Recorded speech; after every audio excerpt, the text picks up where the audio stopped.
bit, and there is that sense of feedback. Are you guys influenced by the reactions that people have to your work? I love bad reviews. I love them.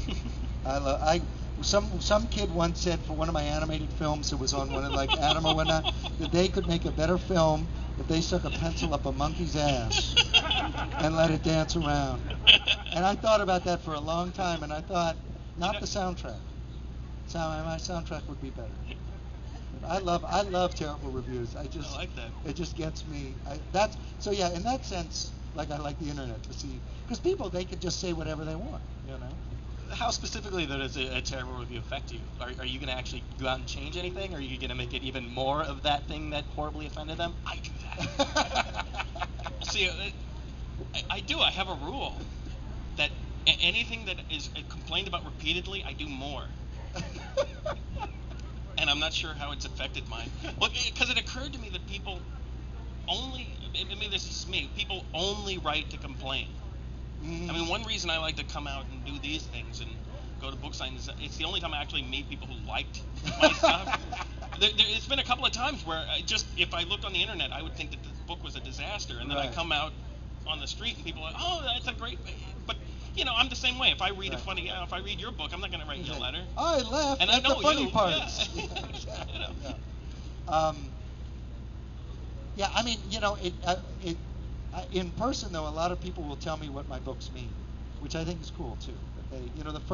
I tell the story a lot, but the first 2 reviews I ever got for my first book was Don't Let the Picture Drive the Bus, and one person, they liked them, which was nice. One person said, I like this book because it teaches kids the value of no and when to stop and not to go too far. And the next one said, I like this book because it teaches kids never to give up and never to listen, you know, and it was complete antithesis from each other. So, like, I like that. That's interesting because I don't really know what my stuff is until people tell me. You know, one thing I found, I've been doing a comic book called Special Forces, which is a war comic, and that book was designed, because I was trying to be Joseph Heller, it was designed to be offensive. No, seriously, like everything there's like a don't ask, don't tell guy, and I'm like, oh, this is really gonna, get me hate mail from the gays, and there's all this kind of, jokes about Iraq and the military and everything, and so I'm expecting the hate mail when I'm writing it, and the only negative comment I got from people, and I mean it's a thoroughly offensive book, it's awful, but I make fun of kids blowing up and stuff. I mean it's terrible. I was trying to be like MASH, contrasting the violence with the comedy, and so it's just way over the top and horror. And all anyone complained about was, why is the girl naked? Because the girl's like in a bikini kind of.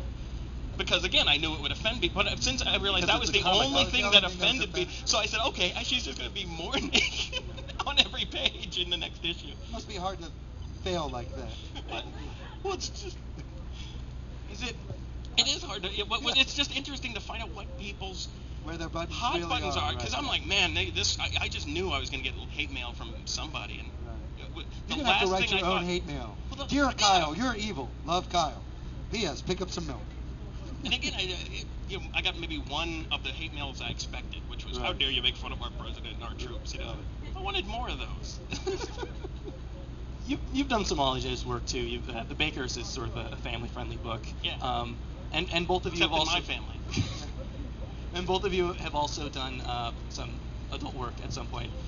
Is it difficult, especially initially, to get into that world of writing for kids? I prefer writing for kids, partially because in a way it's harder because you don't have any of those hot buttons to cling to. You can't. You're not going to get a letter from a kid. How dare you do that to a bunny? I love my bunny. So you really have to be very pure in your comedy and in your writing. There are just no cultural modifiers whatsoever. I've written some adult comics. I've written some adult stuff, and I always fear for getting lazy because it is easy for me to just sort of follow these little paths. That being said, who knows? I may do more. I'd love to write a memoir called "Don't Tell My Mother I Wrote This Book." But that'll have to wait a few years. Is it difficult for you doing the Bakers? No, but it is difficult. I do a lot of stuff for DC Comics, they do Batman and Superman and stuff, and they do everything except they don't like Mo's stuff. And but over the years, when I started again, we were distributed in 7-Elevens and 50 cents, and they would always beat us over the head with your audience is kids, like don't make it too hard to read and make sure there's lots of action and all this kind of, that's still in, and my books still look like that today, as you can read all my books without the dialogue and stuff because I still think like that. What's happened over the years is that DC Comics has become more of a nostalgia business, and my problem now is not writing for kids, it's how do I write a Superman story for 40-year-old men. These last two movies they made a Superman and Batman movie that I couldn't take my kids to, and it's like, how, that's the thing I can't write, is like, write me a Batman story that is inappropriate for children. Go. As